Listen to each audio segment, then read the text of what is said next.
Hadi çabuk olun.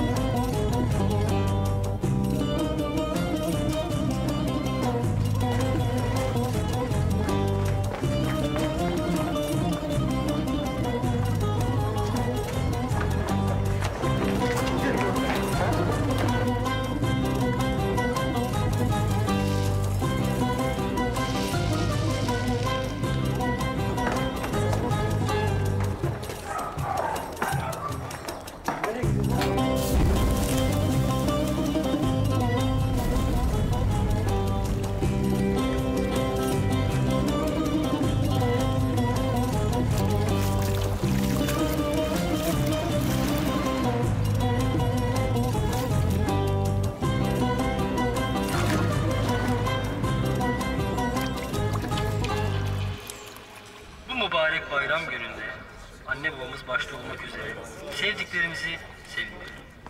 Küskünlüklere ve dargınlıklara son verelim.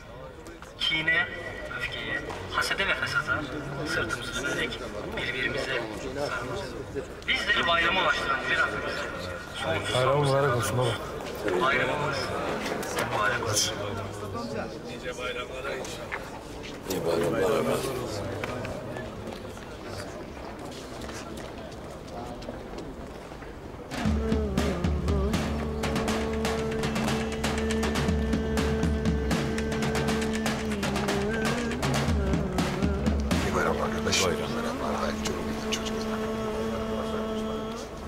İyi bayramlar işte.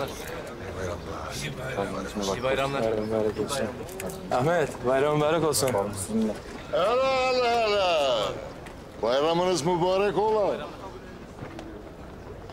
Sağ olasın hafız. Allah seneyi devriyesine kazasız belasız ulaşmayı nasip etsin inşallah. Amin. Ağız tadıyla inşallah Seyit Ali. Ağız tadıyla. Cumali. Bir bayrama daha kavuştuk değil mi? Şükür. Şükür ya.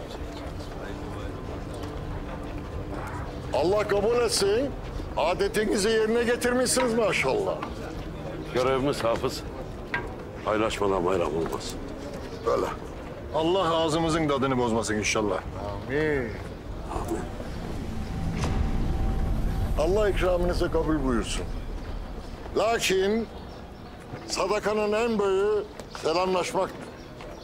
Hadi şöyle bir kucaklaşın, bayramlaşın da o lokmalarımız boğazımıza dizilmez. He?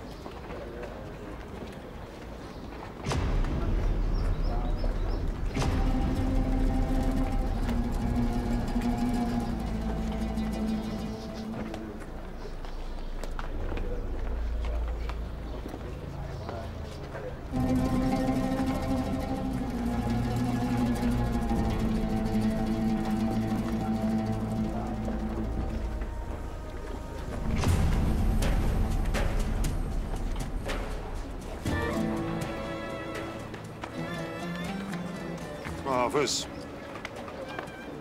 beni can evimden vurana elde vermem, kucaklamam da ben.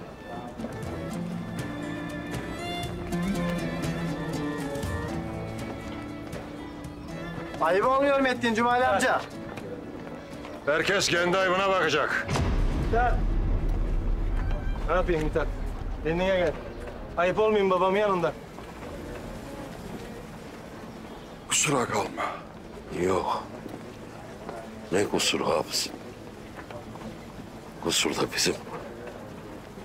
Kusurlu da bizden.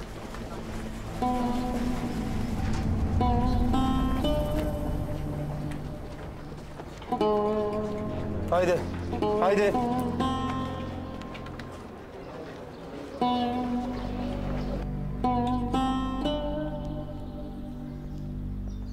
Sen ne diye tutuyorsun beni abi? Babama yapılan iyi yutmak yakışır mı bize? Ne yapaydım ya Mithat? Bırakaydım Cumali emminin üstüne yürüyecektin ha. Ya hiç yakışayımsa? Ha ona yakışır. Babamın elini havada bıraktı abi. Yeter! Edebini bil. Lafını ölçse konuş. Sen ne o adam dedin?